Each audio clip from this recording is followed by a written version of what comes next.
So if you're watching these videos and you feel like it's the same video over and over, then you're absolutely right.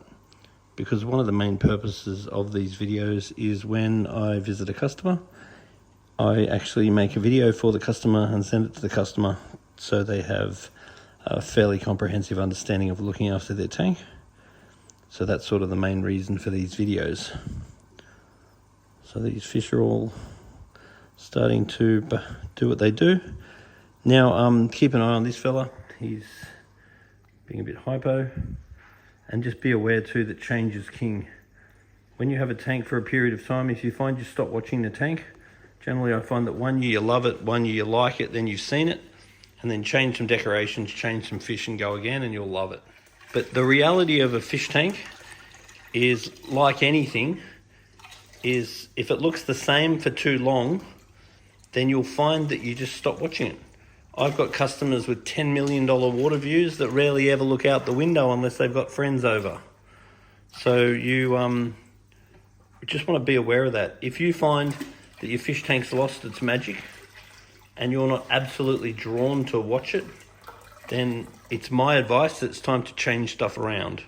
Change decorations, change fish, change whatever you've got to change to enhance your interest. Because it is very, very normal that once you've normalized your tank and you've seen it and you've mastered it, then sometimes you need to be a little bit ruthless and don't be afraid to change it, just to keep yourself keen. Think of the aquarium like the DVD, and think of the fish like the DVD player, and the fish like the DVD. Now that doesn't work for a lot of people because some people get very attached to their fish, and that's cool. But I rather have someone have new fish and be more interested in them, so therefore more attentive and looking after them better, than to keep the same fish forever just because you've got them. Because you can always trade them in. We can find another home for them. And it's better that someone else gets your fish and who finds it new and interesting, who's going to be more attentive and look after it better than maybe you were.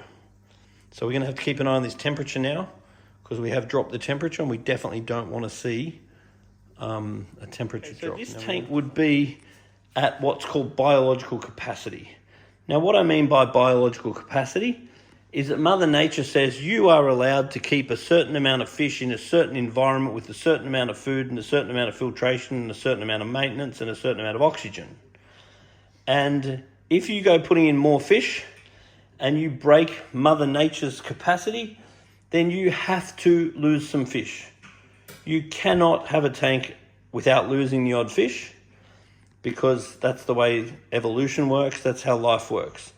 So if you get to a point like this where all the fish are freely swimming around and they're all happy and they're all integrating, then in this situation, I'm not going to recommend any more fish. I would absolutely keep these fish, and I would be aware that as the fish grow, you have to lose some, because as fish grow, fish emit pheromones and phenols, and then eventually you will lose the odd fish.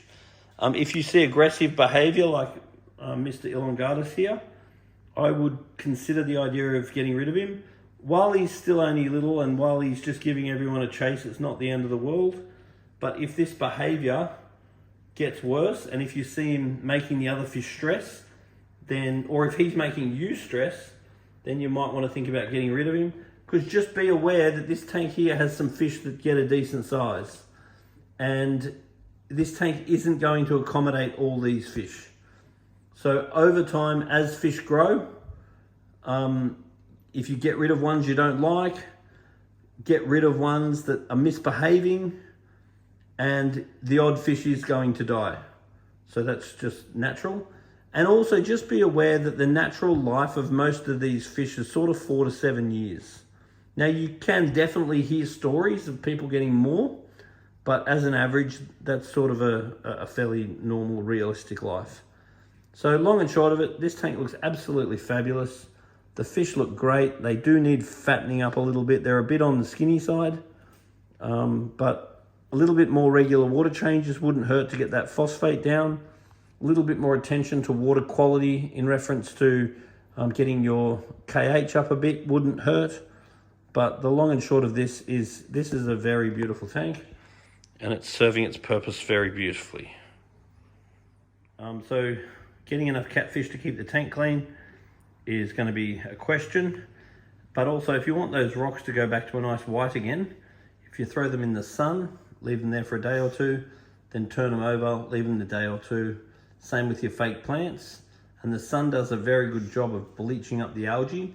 Then you hit it with a hose and you'll be amazed how much better it all looks if you do that every now and then. But I'm really happy with the scape now. It's got a little bit more character to it as opposed to just all being flat on the bottom. I think some Danichi colour, and this tank is fatten the fish up a bit, keep an eye on the aggressive fish. There's a lot to look at. It's really a beautiful tank.